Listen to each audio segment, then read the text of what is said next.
Hi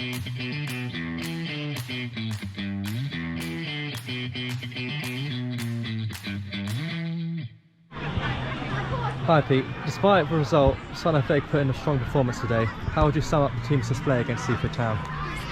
First and foremost, I want to congratulate Seaford. They progressed through to the next round of the FA Cup.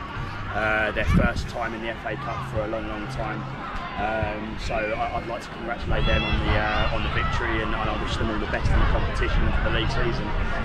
Look, I think anyone that watches today's game, like, you can't put it into words. We have dominated that game from minute 1 to minute 97, or whenever the ref blows his whistle.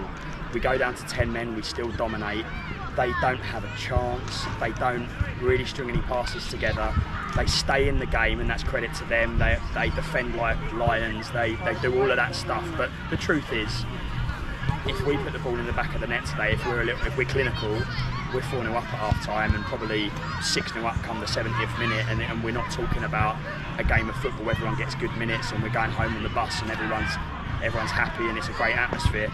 As it happens, the longer the game goes on, with it being 0-0, I think everyone could sense it around the ground. I think everyone in the side could sense it. It just felt like something was going to happen, and sadly we give away a penalty. Boy gets sent off. Cameron Reardon, who won my man of the match last week, and to be clear, I thought Cameron was phenomenal today. Gets sent off, straight red. They scored a penalty, and then there's 7 minutes to go, and it's all us still. But yeah, it was going to end like that, wasn't it? And throughout the match, what would you say Sutton Athletic's biggest challenge was? Throughout the match? Yeah. Well, I think putting the ball in the back of the net, like, as in everything we did up to that phase, from Jack to the defence to going into the midfield, out wide, like even when we go into the first phase into Louis Lovell and holding it up and setting back into sort of like good areas, like, it all worked. It was all great today, but obviously that final piece, which to be honest with you is a continuation of last year, like that final piece. At the moment, we don't quite have it, and whether that's a personnel thing, whether that's I can't put my finger on it, because I know we've got the boys to put the ball in the net. So at the moment, we're just lacking confidence in front of goal, and on any other day, we really could have been 4 up today, and I can't stress that enough. And I'm being as respectful as I can be to Seaford Town, because they win the game of football, they deserve to go through, and they've been great hosts today. They were fine in their dugout. They're good people down here, and look, at the end of the day, to win games of football, you've got to score goals. What can you take from this defeat into next Saturday's game away at Nolan?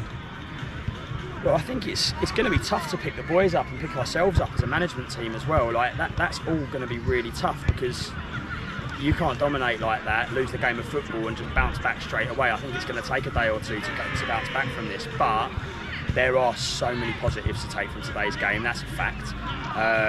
We've played great football. There's been, well, I would say there's been 15 great performances out there today, or 16, 17, however many we used on the pitch today. They all performed well. Our brand of football, the way we control the ball with and without the way we control the game with and without the ball, is what we're trying to do this season. It was impressive. I think we got our press right off the ball. I thought we made Seaford go into areas that we wanted them to go in. As I said in my last interview, we had them watched and we knew what they'd like to do. We tried to nullify the big left centre half, and we did that, and the right centre half got on the ball, and I thought he was slightly weaker than the left centre half, and everything we wanted to do today we did. So there's loads of positives, like that the boys are carrying out instructions, like us as the management team, I feel like are setting us up well. I thought from set pieces we were dangerous without putting the ball in the back of the net, but I thought we were dangerous, but we defended set pieces well. Like, there's loads of positives, but picking the boys up off of that is going to be tough. Thank you very much. Cheers, Liz.